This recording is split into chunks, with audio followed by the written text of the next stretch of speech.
America के राष्ट्रपति Donald Trump ने भारत के रूस से तेल आयात कम करने को लेकर बड़ा बयान दिया है। ट्रंप ने कहा कि भारत ने यह फैसला उन्हें खुश करने के लिए किया। ट्रंप ने कहा कि प्रधानमंत्री मोदी बहुत अच्छे इंसान हैं। वो जानते थे कि मैं खुश नहीं था, इसलिए मुझे खुश करना जरूरी था। इसके साथ ही ट्रंप ने एक बार फिर टैरिफ बढ़ाने की धमकी देते हुए कहा कि वो कारोबार करते हैं और उन पर टैरिफ बढ़ा सकते हैं। They wanted to make me happy, basically. He wanted to. Modi's a very good man. Yes. He's a good guy. He knew I was not happy, and it was important to make me happy. They do trade, and we can raise tariffs on them very quickly, and it would be very bad for them.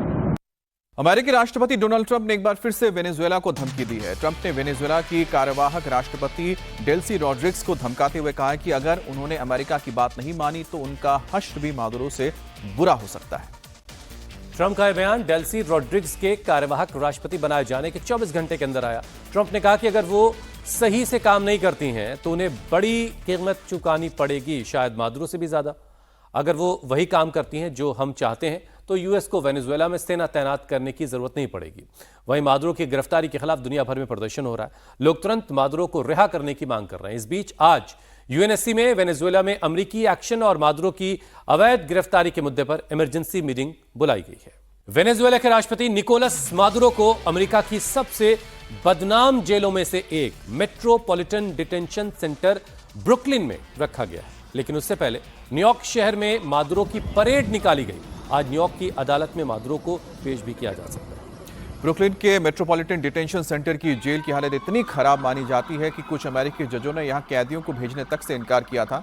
इसके बावजूद इस jail में कई मशहूर और high profile कैदियों को रखा जा चुका है। मादुरो इस जेल में बंद होने वाले पहले विदेशी राष्ट्रपति नहीं है। इससे पहले होंडुरस के पूर्व राष्ट्रपति जुआन ऑर्लैंडो को भी इसी जेल में रखा गया था और उन पर अमेरिका में कोकीन की तस्करी का मामला चला था। आमतौर पर यह जेल उन लोगों के लिए इस्तेमाल होती है जिनके खिलाफ न्यूयॉर्क की फेडरल अदालत में मुकदमा चल रहा है। यहां गैंगस्टर और ड्रग तस्करी के आरोपी तक रखे जाते हैं।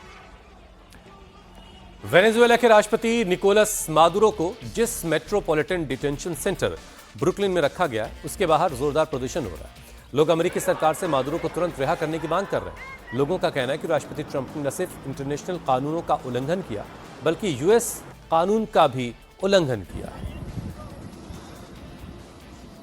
Not only in violation of international law, but also in violation of U.S. law. The president does not have the right to take unilateral military action against another country and detain its president, because it wants to. To take military action against another country, you need approval from Congress, and we did not see that happen. So we're out here to say this is illegal, that we're against what the Trump administration is trying to do, and that we don't want another war.